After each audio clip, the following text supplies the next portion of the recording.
The last lesson introduced us to the very repressive act that the Rowlatt Act was.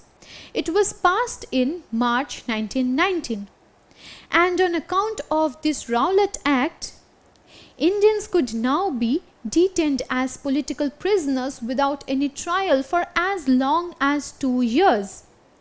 All kinds of political activities were suppressed, press was censored. So in the truest sense of the term, the Indian masses' independence and autonomy were snatched away from them. And because of how repressive, because of how violent this Rowlatt Act was, it earned the name Black Act. So the Rowlatt Act was called the Black Act by the Indian masses. Now Mahatma Gandhi was vehemently against this Rowlatt Act. He was not at all happy with the terms of the Rowlatt Act, and so he now called for anti-Rowlatt Satyagraha. So he now called up the masses so that they do formal peaceful protests. They follow the path of truth in protesting against the Rowlatt Act. And answering Gandhi's call for anti-Rowlatt Satyagraha, people in most parts of the Indian subcontinent organized non-violent and peaceful protests because they were following Gandhi's path. They were following Gandhi's idea of this anti-Rowlatt Satyagraha.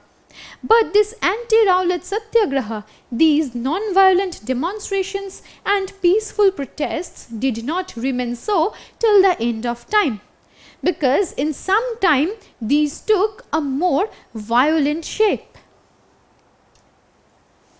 Like in several parts of the Indian subcontinent, in Punjab the masses were protesting against the Rowlatt Act, and so many Satyagraha leaders were protesting on the streets.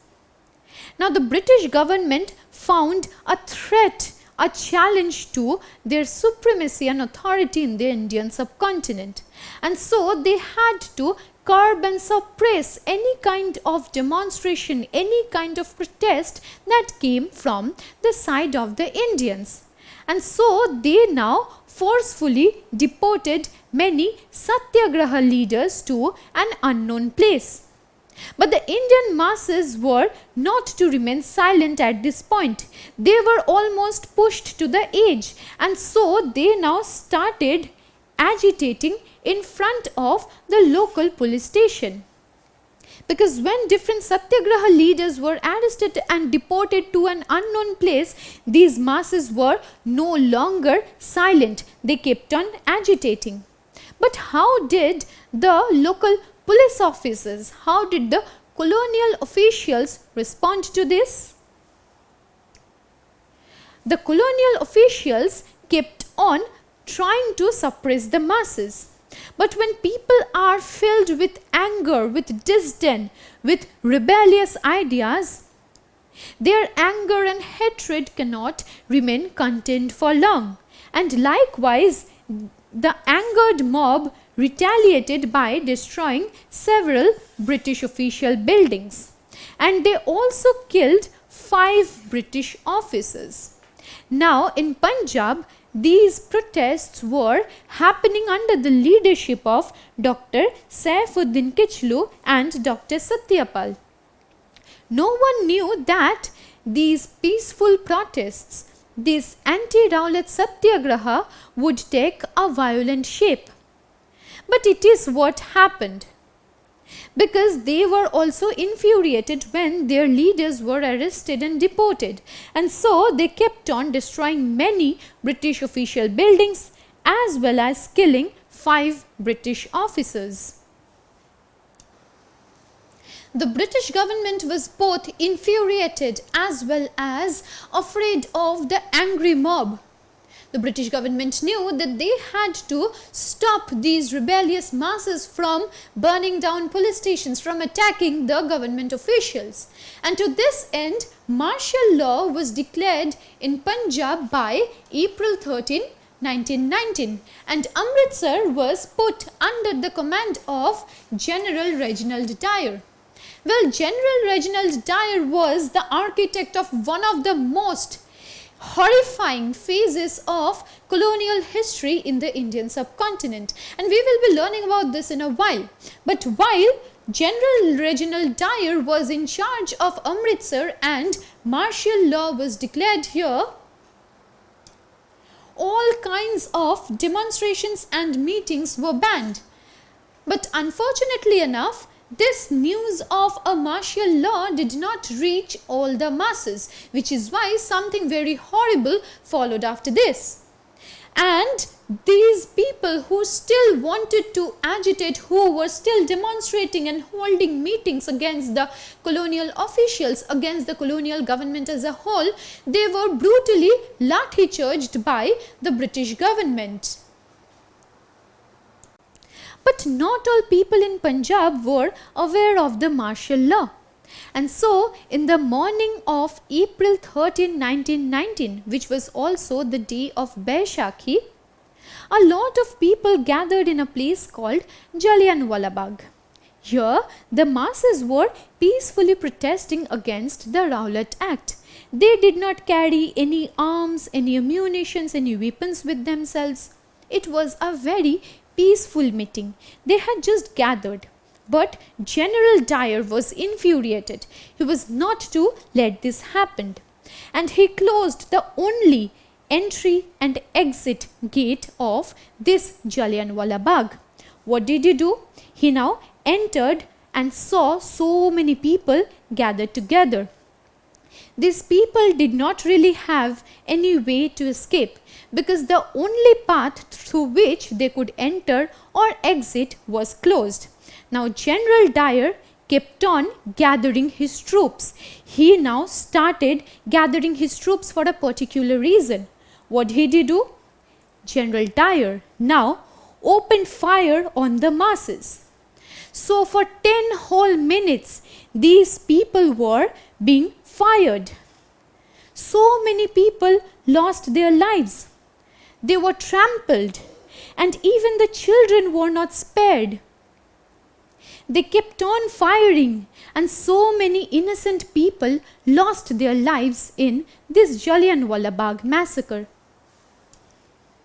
So this Jallianwala Bagh massacre of April 13, 1919 took away several hundreds of innocent lives. These people did not have any awareness of the martial law. In fact, these people were not violent demonstrators. They were peacefully gathered. They were peacefully holding discussions. But General Dyer, ruthless as he was, killed so many people. Now, why do you think this was done? General Dyer did this so as to infuse the masses' minds with fear. He wanted to show what the British colonial officials could do, because he wanted to show the Indian masses that if they took a step forward, if they did not listen to what the colonial officials imposed on them, then they could be killed ruthlessly. Now, the Jallianwala Bagh massacre has been one of the most heinous and horrendous phases in Indian history that happened during the colonial period. Now, before proceeding with this lesson, let me ask you a question. When did the Jallianwala Bagh massacre take place? Did it take place on April 10, 1919, May 13, 1919, April 13, 1919, or on April 13, 1920? Well, the correct answer is April 13, 1919. The Jallianwala Bagh massacre took place on April 13, 1919. It was the morning of Baishakhi. So many people had peacefully gathered, and unfortunately enough, hundreds of people lost their lives. They were innocent. They did not really have anything to do against the Britishers. With the news of the Jallianwala Bagh massacre spreading not just in Punjab, Amritsar, but throughout the country, crowds now took to the streets. because these crowds could no longer be controlled. They were breaking out in rebellion in many North Indian towns. But the British government was also very, very repressive, because it now launched a whole lot of brutalities on these people. Now, brutal repression wasn't the only thing.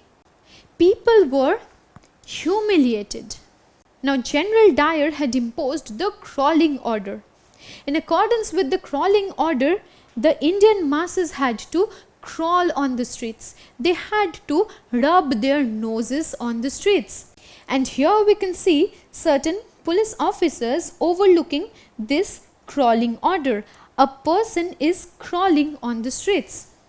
People were also flogged. They were brutally beaten up, and villages in a place called Jallianwala, which was then in Punjab and now in Pakistan, were also bombed.